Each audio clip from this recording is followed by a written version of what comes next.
그렇다면 들보를 빼고 정직한 모습으로 나아간다는 것은 무엇입니까? 오늘 본문 1절은 비판하지 말라라고 말씀하고 있습니다. 하지만 이 본문은 단순히 비판하지 말라는 것보다는 비판을 하기에 앞서서 먼저 우리 모습을 돌아보라는 말씀으로 이해하는 것이 더 좋을 것 같습니다. 물론 성경의 다른 구절들에서도 단순히 비판하지 말라는 메시지가 강조되는 것처럼 여겨지는 구절들이 더러 있기는 합니다. 하지만 그렇다고 해서 성경이 말하고 있는 것이 우리가 다른 이들을 돕지 못한다거나 가르치지 못한다거나 지도하지 못한다는 것이 아닙니다. 우리는 자녀가 잘못된 길로 갈 때 분명히 바로잡아줄 수 있어야 하고 형제자매가 죄를 범할 때 그들을 돌이키기 위해서 애써야 합니다. 그렇다면 올바른 방법으로 비판하고 판단한다라는 것은 무엇입니까? 그것은 일단 비판하기에 앞서서 먼저 나를 돌아보는 것입니다. 올바르게 비판한다는 것은 바로 형제의 눈 속에 있는 티를 보기 전에 먼저 나의 눈 속에는 들보가 있는지 없는지 돌아보는 것입니다.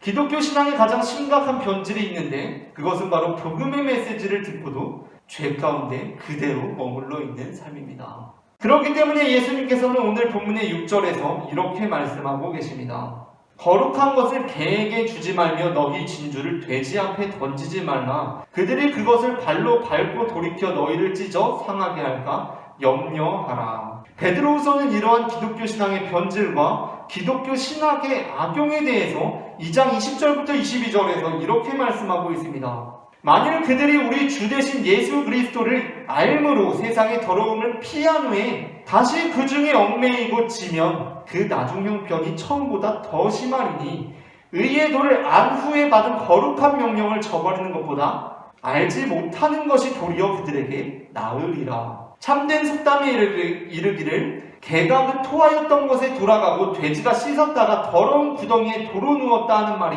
그들에게 응하였도다 라고 경고하고 있습니다.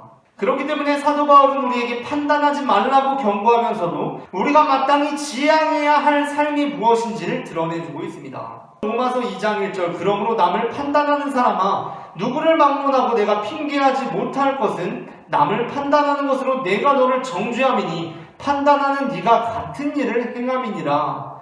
이 본문에서 이어지는 21절부터 22절은 이렇게 말씀하고 있습니다. 그러면 다른 사람을 가르치는 네가 네 자신을 가르치지 아니하느냐? 도둑질하지 말라 선포하는 네가 도둑질하느냐? 간음하지 말라 말하는 네가 간음하느냐? 우상을 가지기 여기는 네가 신전 물건을 도둑질하느냐? 라고 말씀하고 있습니다. 여러분이 바울의 의도가 무엇입니까? 당장 도둑질과 간음으로부터 떠나라는 것입니다. 생각해보니까 나도 도둑질하고 간음하고 있네. 내가 무슨 판단할 자격이 있겠어. 나는 판단 안 해야겠다 라고 하면서 계속해서 도둑질하고 간음하고 살아가라는 것이 아니라 그 의도는 당장 도둑질과 간음으로부터 떠나라는 것입니다. 정직하게 가르치는 자가 되라는 것입니다. 하지만 이와 더불어서 오늘 본문은 남을 비판하기 전에 먼저 나의 모습을 돌아보라는 이러한 윤리적인 메시지와 함께 영적인 메시지를 지니고 있습니다.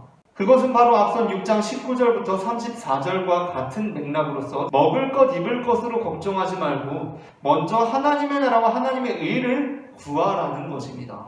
어느 날 집에 들어갔는데 거실 한가운데에 먼지가 수북히 쌓여 있습니다. 그래서 그것을 치웠습니다. 그런데 다음날 들어가니까 또 그 자리에 먼지가 수북히 쌓여 있습니다. 참 이상하다 라고 생각하면서 또 치웠습니다. 그런데 다음날 들어가니까 또 그 자리에 먼지가 수북히 쌓여 있습니다. 이게 대체 무슨 일인가? 이상해서 천장을 보니까 천장이 무너져 내리고 있습니다. 그러면 어떻게 해야 합니까? 이야, 천장이 무너져 내리고 있네? 이제부터 매일 바닥을 쓸면서 살아야겠는데? 라고 생각하시겠습니까? 그것이 아니라 바닥을 쓸 것이 아니라 천장을 고쳐야 한다는 것입니다. 어느 날부터인가 집에서 좋지 않은 냄새가 납니다. 그래서 환기를 시킵니다. 다음날 집에 가면 또 납니다. 또 환기를 시킵니다. 정작 냄새의 근원인 쓰레기통과 썩고 있는 음식물 쓰레기를 비우지 않고 계속 환기만 시키면서 살아갑니다. 그렇게 환기 잘 시키는 법을 연구하면서 좋은 탈취제와 향수를 써가면서 우리는 그렇게 살아가고 있습니다. 그런데 예수님께서는 이 본문을 통해서 그렇게 살지 말라고 말씀하십니다. 우리의 시선을 근본적인 곳으로 향하게 하시고 근본적인 문제가 해결될 때야 비로소 파생되는 문제들이 근본적으로 해결될 수 있다라고 말씀하십니다. 남을 비판하기 전에 나를 돌아보라라고 말씀하신 예수님께서는 이제 남을 비판하기 전에 그의 주변을 살펴보고 근본적인 문제를 발견하라라고 말씀하신다는 것입니다.